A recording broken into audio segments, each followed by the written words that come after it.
Hello everyone, this is Super Comic Girl. Welcome back to my channel. So we're doing another non-comic book review of Let the Right Ones In, Season 1, Episode number 2, Intercessors. This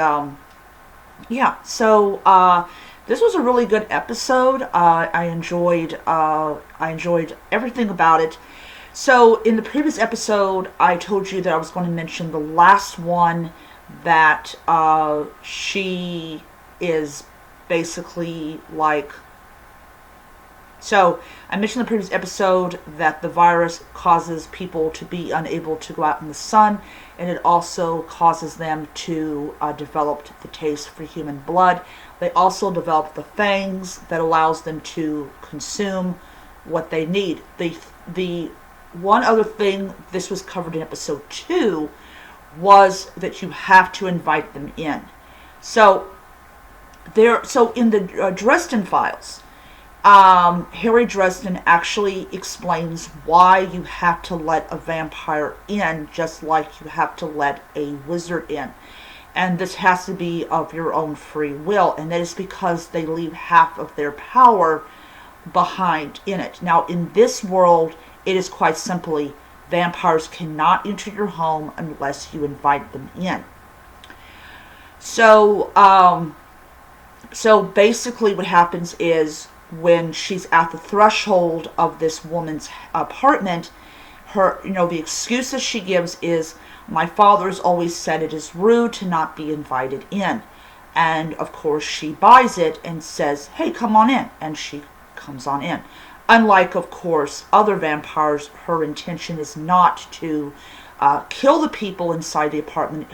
She just wants to have a friend, which I thought was really a very sweet thing. So she wants to have a friend, and she has no idea that her father has killed this boy's father. Though, of course, if she found out, she would not be happy. So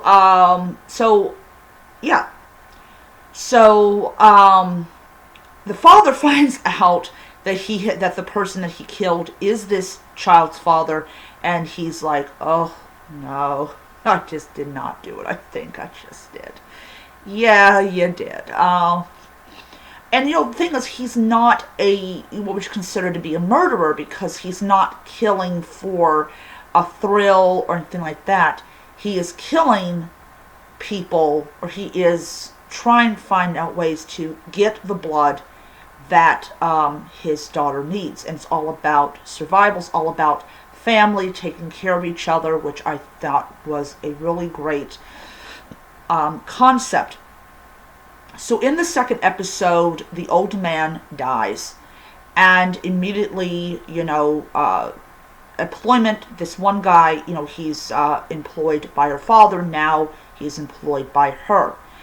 And she doesn't understand fully what this virus has done to her brother until she sees him feeding on someone, and this person was brought in for the purpose of the man consuming him. And of course, you also see his fangs. His fangs are a little bit more, I would say, stylish or more pointed. Very different than the girl's fangs. Obviously, I think it's because of her age that her fang length is different than his. So that's just what I think.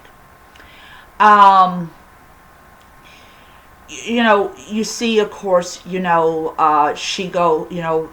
daughter goes to see her friend's magic show, and it's something that she happens to really like him,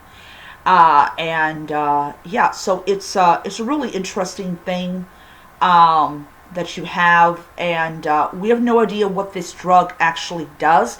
Let me rephrase that a little bit. I really think what it actually does is, I think that it is because in the first episode, the guy that her father and her overpowered, he had the glowing eyes, and he could, he was on the top of the ceiling of the tunnel.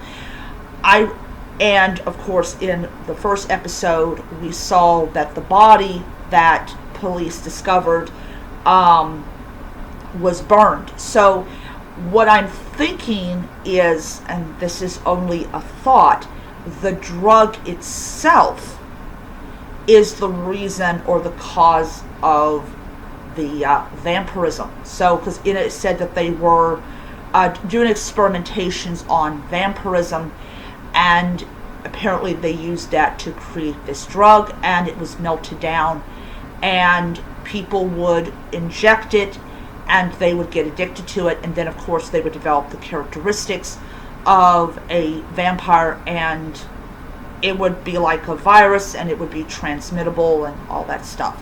So yes, it's like I said, it's a really interesting episode. And she's screaming at her brother to stop, but he can't because he is starving.